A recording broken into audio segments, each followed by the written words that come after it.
Welcome to the subject Computer Fundamental. We are in chapter 2, that is Basic Computer Organization. And today's topic is Input Output Devices. In that case, at present we are studying input devices, and in the earlier class we have studied keyboard as input device, and today we will study point and draw devices. So today's topic is input device. In that we are studying point and draw devices. Point number 1. Initially, interaction with the computer was in text mode, where command in the text format was typed on the screen.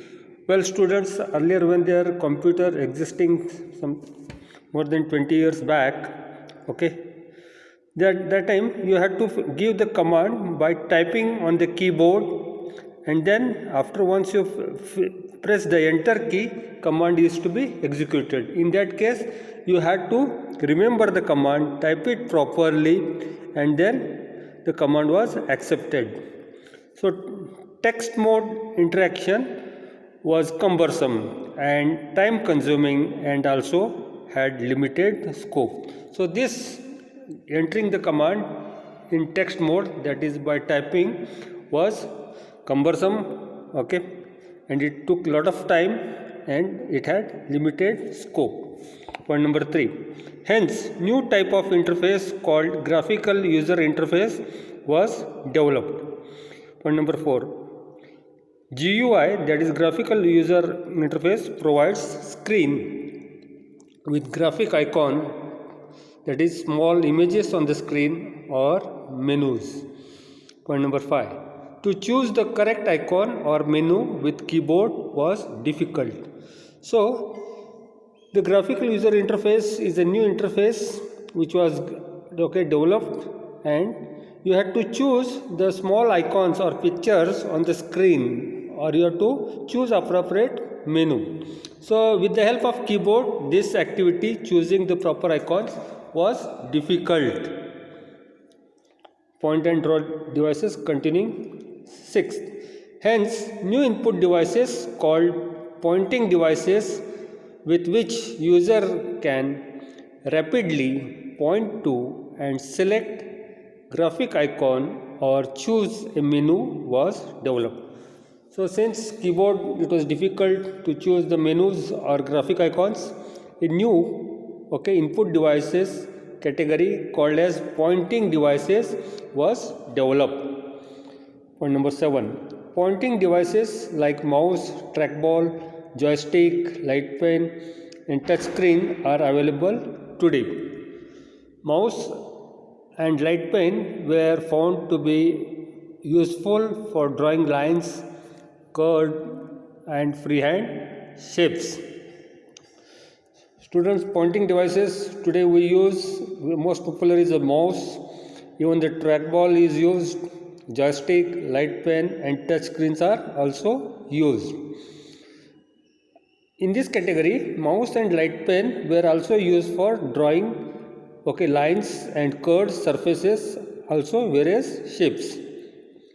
Because of point and draw devices, children, elderly people, illiterate could use the computer, because it was very handy to use by point and draw devices.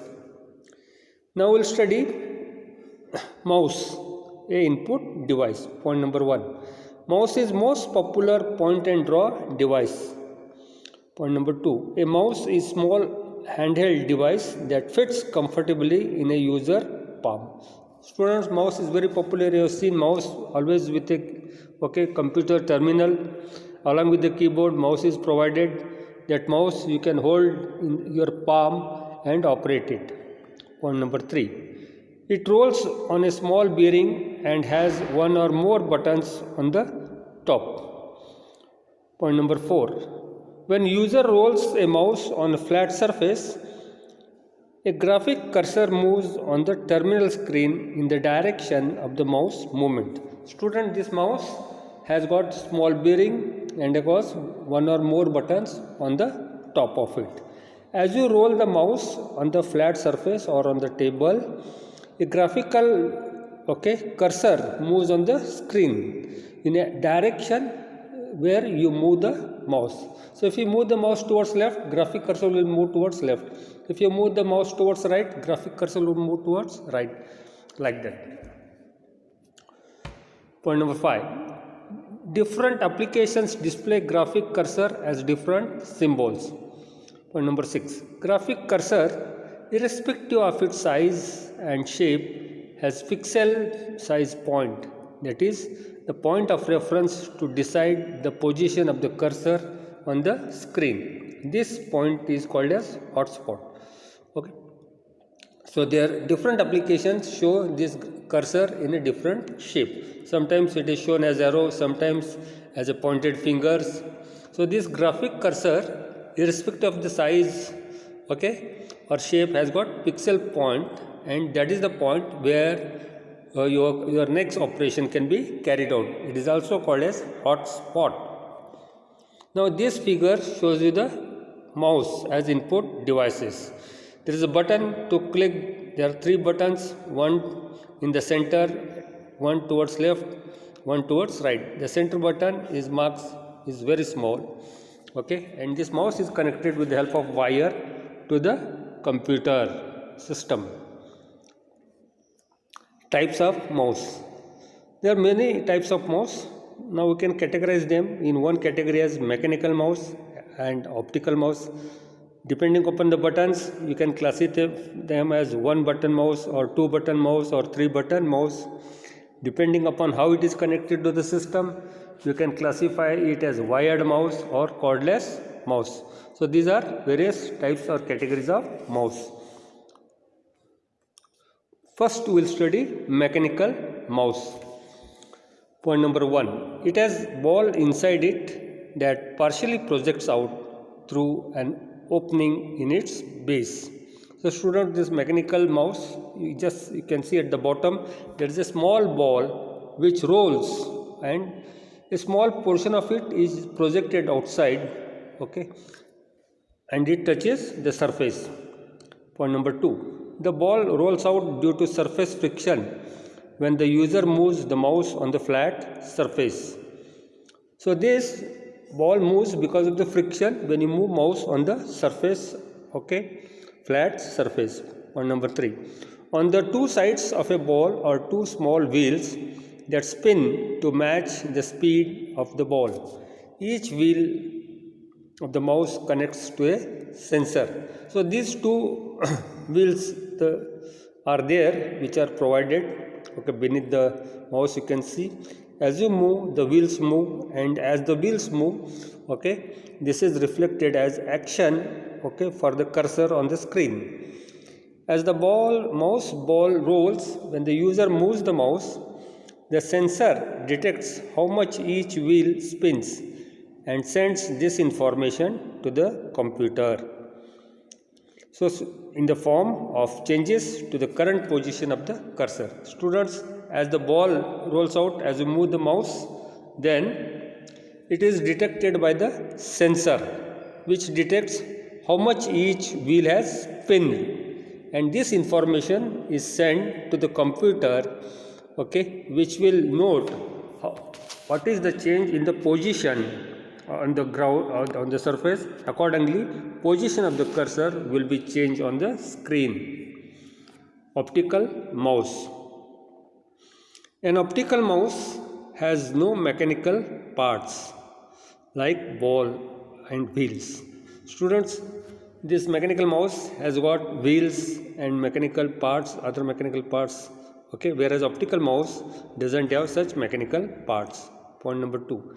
It has a built-in photo detector.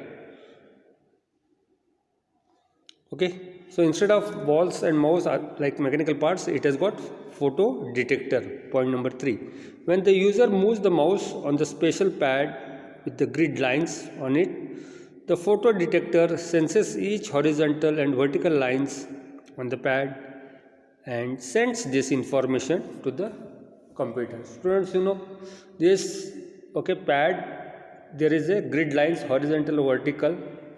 As you move the mouse on the pad, how much position it has moved based upon the grid lines, the information is sent to the computer. Point number 5. This information changes the current position of the graphic cursor on the screen. The next category of mouse is wired and cordless mouse. First, a wired mouse. A wired mouse connects to computer with a small cord or wire. Second, a cordless mouse has no wired connection. Instead, it communicates with the computer with the help of special controller. Students, there are two categories of mouse that we are studying in this wired and cordless. The wired mouse connects to a computer with the help of a wire. It is also called as cord. Whereas cordless mouse has no wire connection. Instead, it communicates with the computer with the help of special controller. Point number 2. The special controller operates by transmitting a low intensity radio or infrared signals. Okay. In this cordless mouse, it operates on infrared signals, which are low intensity signals. With a cordless mouse, movements are easy, but it is costly. The cordless mouse, it is very easy to operate, but it is costly. Students who have studied, second category of input device, that is mouse. This will learn as a part of your practical also. Madam might have sent some videos. When you come to the lab, you will operate this mouse and understand it well. For time being, we will stop here, and next portion we will take up in the next class. Thank you.